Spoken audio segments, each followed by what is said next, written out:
Shalom pemirsa yang dikasihi Tuhan, selamat siang menjelang sore. Puji Tuhan, jumpa lagi dengan kami dalam acara Mimbar Agama Kristen. Dan seperti biasa selama kurang lebih 30 menit kita akan bersama-sama membahas bagaimana kita dapat hidup di dalam damai dan pengharapan kita akan kasih Kristus. Oleh sebab itu pemirsa, pada kesempatan ini kita gunakan waktu kita untuk bersaat teduh sejenak, merenungkan dan membaca firman Tuhan untuk kita boleh berjalan bersama dengan Tuhan. Dan saat ini sudah bersama dengan saya ibu narasumber kita, yaitu Ibu Tianar Nababan, Ibu Pendeta Tianar Nababan. Selamat siang Ibu Tianar. Iya, selamat sore Bu. Sehat? Sehat Bu, puji Tuhan. Dan kiranya Tuhan memberkati Ibu di dalam kesibukan Ibu. Ibu masih tetap memberikan waktunya kepada pemirsa semua untuk membagikan firman Tuhan kepada kita, untuk kita boleh merasakan damai sejahtera yang dari Tuhan lewat firman Tuhan yang akan diperdengarkan pada saat siang hari ini. Amin. Dan tema kita pada saat siang hari ini adalah Allah dimuliakan, dunia didamaikan. Sekali lagi, Allah dimuliakan, dunia didamaikan. Terambil dalam kitab Lukas pasal 2 ayat 14. Saya akan membacakan bagi pemirsa kitab Injil Lukas pasal 2 ayat 14. Kemuliaan bagi Allah di tempat yang maha tinggi dan damai sejahtera di bumi di antara manusia yang berkenan kepadanya. Sekali lagi, Lukas 2 ayat 14. Kemuliaan bagi Allah di tempat maha tinggi dan damai sejahtera di bumi di antara manusia yang berkenan kepadanya. Kiranya kita menjadi umat yang dapat berkenan di hadapan Tuhan, sehingga damainya dapat kita rasakan menjelang Natal pada saat ini. Baik Ibu narasumber, mengapa? Apa alasan Ibu memilih tema ini pada saat siang hari ini? Silakan. Baik, terima kasih Ibu. Pertanyaannya sangat baik sekali. Karena hari ini adalah suasana Natal dan mungkin kita juga sudah merayakannya mulai tanggal 1 Desember mungkin sampai hari ini. Kenapa kita memilih tema ini? Karena tema ini sangat memberikan motivasi bagi kita sebagai umat Tuhan untuk senantiasa kita memuliakan Tuhan. Dan juga hidup kita selalu ada kasih dan damai. Kalau kita mengingat 2000 tahun yang lalu, di mana bala tentara surga memuji-muji Tuhan, bersorak-sorai. Pada waktu mereka tahu bahwa Yesus datang ke dalam dunia. Dan bala tentara surga itu menyampaikan kepada para gembala-gembala di padang Efrata. Namun pada waktu itu, gembala-gembala itu sangat ketakutan. Mereka gelisah dan mereka khawatir pada waktu itu.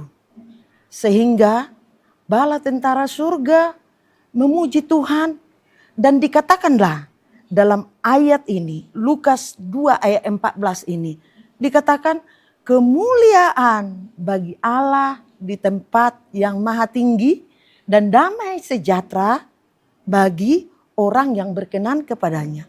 Siapakah orang yang berkenan kepada Tuhan itu? Ialah para gembala dan juga orang-orang Majus pada waktu itu. Mereka memuliakan nama Tuhan. Dan pada waktu itu dikatakan di Lukas 2 ayat 10, dikatakan di situ, jangan takut.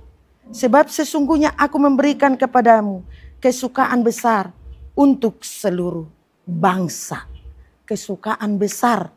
Sehingga kita juga harus saat ini di dalam suasana perayaan ini harus memuji Tuhan. Harus memuliakan Tuhan. Dan juga hidup kita harus damai. Dan kedatangan Tuhan, kelahiran Yesus Kristus datang ke dalam dunia ini dikatakan di dalam Yohanes 3 ayat 16. Karena begitu besar kasih Allah akan dunia ini, sehingga ia telah mengaruniakan anaknya yang tunggal, supaya setiap orang yang percaya kepadanya tidak binasa, melainkan beroleh hidup yang kekal. Supaya hidup kita menjadi hidup yang kekal dan hidup kita tidak binasa. Begitu Ibu. Baik, itu berarti bahwa hidup dalam ketakutan, kegelisahan dapat membuat kita semakin tidak bersuka cita. Tidak bersuka cita. Iya. Baik pemirsa, kita akan lanjutkan acara kita firman Tuhan ini setelah yang berikut ini.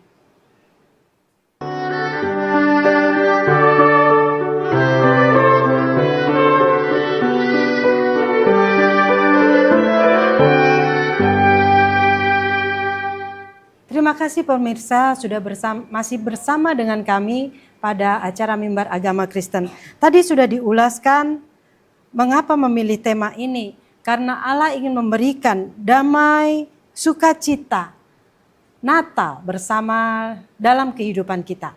Oleh sebab itu saudaraku semua, para pemirsa yang dikasihi oleh Tuhan, biarlah kita mendapatkan dan kita memperoleh hidup yang kekal oleh karena kasih-Nya Tuhan dalam kehidupan kita.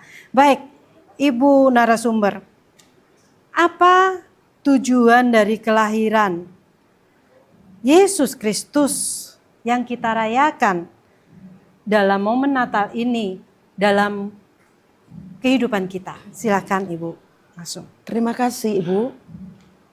Tujuan Yesus datang ke dalam dunia yang kita rayakan hari ini adalah supaya manusia berdamai dengan Allah. Di dalam Roma 3 ayat 23 dikatakan, karena semua orang telah berbuat dosa dan telah kehilangan kemuliaan Allah. Dan kemudian kalau di Kejadian dikatakan, Allah menciptakan manusia itu segambar dan serupa dengan Allah. Tetapi kenapa perlunya manusia diperdamaikan dengan Allah? Karena di dalam Yakobus 4 ayat 4 dikatakan juga, manusia sudah menjadi musuh Allah karena sudah hidup di dalam dosa, bersahabat dengan dunia. Maka kedatangan Yesus untuk membawa kita keluar dari kegelapan itu. Sudah menjadi musuh Allah. Artinya dosa manusia memisahkan manusia dengan Allah. Karena perbuatan apa? Karena sudah melakukan dosa. Hidup di dalam dosa. Artinya itu hidup di dalam kegelapan. Perbuatan-perbuatan manusia itu sudah semakin tidak lagi bersahabat dengan Tuhan. Tidak lagi terhubung dengan Tuhan. Karena apa? Manusia sudah sekarang ini tidak takut lagi kepada Tuhan. Dan mereka tidak lagi hidup di dalam Tuhan. Dan selalu melakukan kejahatan. Begitu kira-kira Ibu Tri. Nah, kemudian dikatakan bahwa manusia hidup di dalam dosa. Lalu bagaimana manusia dapat memperdamaikan dirinya dengan Tuhan? Silakan Ibu. Iya. Jadi kita sebagai umat Tuhan, kita jangan lagi hidup di dalam kegelapan. Kegelapan itu artinya kedagingan. Hidup di dalam dunia itu tidak diperkenankan oleh Tuhan. Berarti kita harus mematikan kedagingan kita. Karena dikatakan pemisah antara manusia dengan Allah adalah dosa. Jadi ketika kita melakukan dosa, kita tidak lagi berdamai dengan Dia. Dikatakan tadi dalam Yakobus bahwa kita sudah menjadi musuh Allah. Jadi seharusnya kita sebagai umat Tuhan harus kita tetap takut kepada Tuhan. Melakukan janji-janji Tuhan supaya hidup kita tenang dan damai bersama dengan Tuhan. Artinya kita harus menciptakan damai sejahtera Iya. di dalam kehidupan kita dengan kita berdamai dengan Tuhan, berdamai dari segala dosa-dosa kita Iya. kepada Tuhan. Baik, kemudian apa tujuan yang kedua? Iya, manusia harus berdamai dengan dirinya sendiri. Oh, Karena iya, betul. kalau kita tidak berdamai dengan diri kita sendiri, tentu kita cepat putus asa. Ya, dan juga kita ini sering putus asa.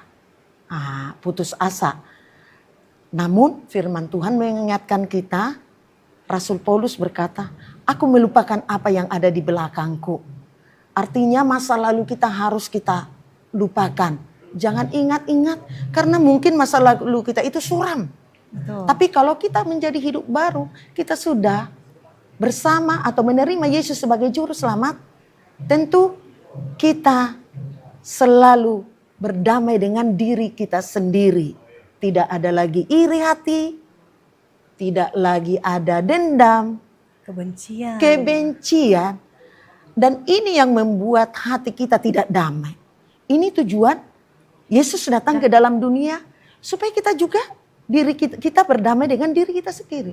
Perlu berdamai dengan diri kita sendiri, Bu. Artinya apakah boleh diartikan bahwa kita juga harus mengampuni diri kita sendiri? Betul, iya, mengampuni diri kita sendiri. Supaya kita dapat mencapai tujuan apa yang Tuhan sudah persiapkan bagi kita. Ya, mencapai hadiah itu. Puji Tuhan. Itu, Bu. Nah, jadi tadi yang pertama sudah dikatakan berdamai dengan Allah. dengan Allah. Yang kedua dikatakan berdamai dengan diri kita sendiri.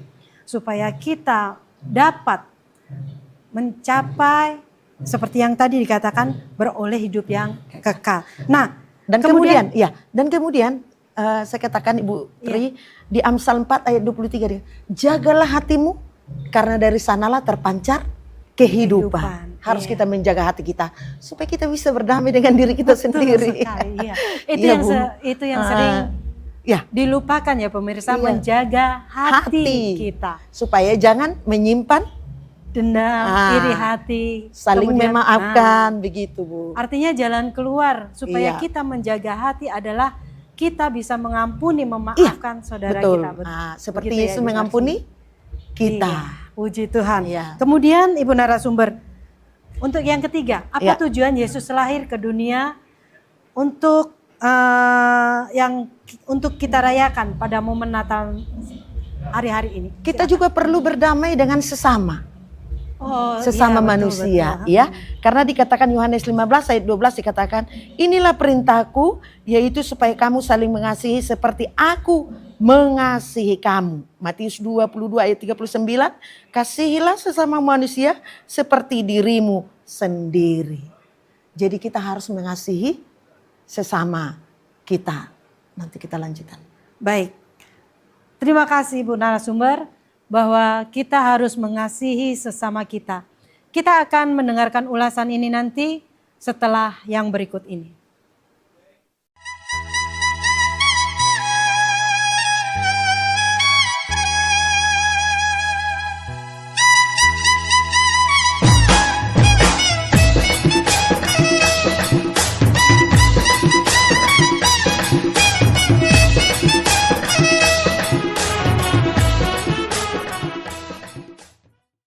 Sudah masih bersama dengan kami pada saat sore hari ini. Tadi sudah dikatakan oleh Ibu narasumber kita bahwa kita harus memberikan diri untuk berdamai dengan sesama kita. Nah, bagaimana cara kita berdamai dengan sesama kita? Apa sih yang kita alami untuk diri kita sendiri dengan sesama? Silakan. Baik, Bu. Berdamai dengan sesama itu berarti kita saling mengasihi. Tidak ada pertengkaran, perselisihan, apalagi fitnah. Inilah kedatangan Yesus ke dalam dunia ini supaya kita ada damai. Damai di hatiku, damai di hati semua orang. Jadi tidak ada perselisihan, tidak ada bullying. Tetapi hidup kita berdampingan. Hidup kita selalu nyaman. Karena apa?